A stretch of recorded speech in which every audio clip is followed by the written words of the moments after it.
So Ricky, great way to end the season winning the Cup. What are your reflections on the game today? No, I think there wasn't too much on the game in the first half. I think the first goal was, pretty. We got a bit of fortune in that goal. Goalkeeper mistake will be disappointed. He's a good goalkeeper. That actually, I knew that before the game, and that just gave us a wee opportunity to settle down. All we needed in the first half was a goal. I felt we started bright, the better team. They started to come into the game and always showed. I thought the striker was very good, worked in the channels well, and was a handful when the ball went up into his area. But the two boys at the back dealt with that really, really well.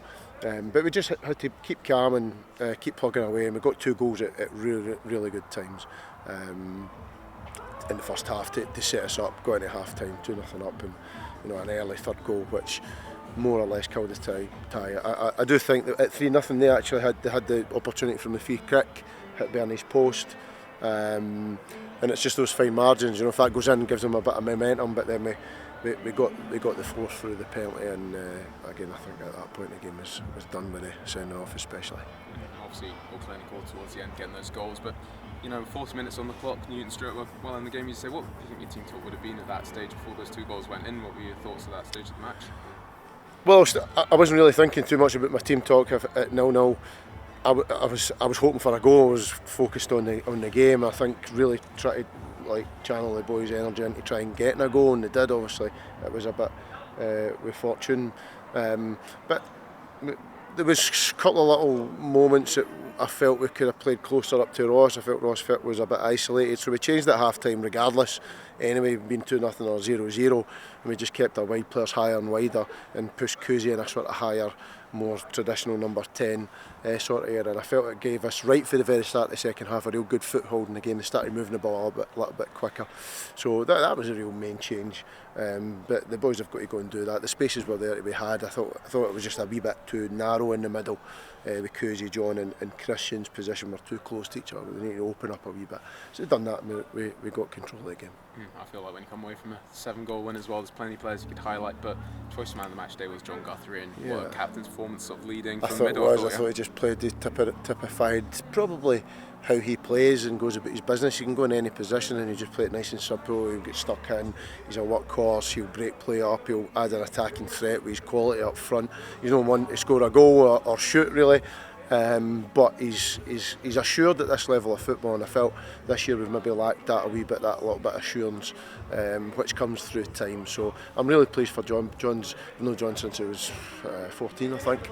Him and David Turnbull in the middle of the park back in the Motherwell days, and he's such a good player. He was the exact same at that point as he is today. Mr. Reliable, always minimum 7 out of 10. And when he doesn't play well, the team suffer a little bit. But 9 times out of 10 he goes and plays really well, and he drives us forward. And just to give a sort of initial reflection, I'm sure we'll probably get the chance to speak to you at some point about the season past there, but how do you just sort of look at the season as it's gone on from where we came from last year, put the squad together to this moment now? I think ending season 6 wins in a row, I think one of the things I've learned is to be a bit more pragmatic as a manager this year, and I'm never comfortable in a situation where our team doesn't have majority of the ball, and we've not had that this year with some games we have.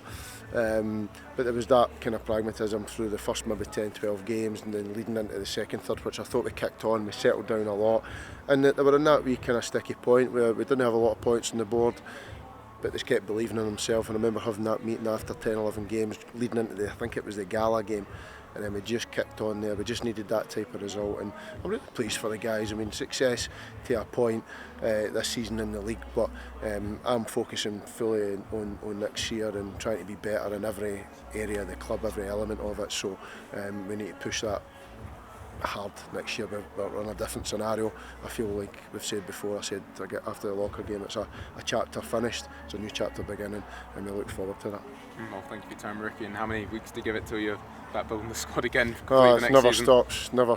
Unfortunately for me, it never stops. But it's can't fortunately for you, man. Tomorrow morning, 8 o'clock, Costa Coffee. Strategy for the next 2 years of the club, man. That's it. Right, well, as ever, all season long, Ricky, thanks for your help and enjoy your holiday. Thank you guys too.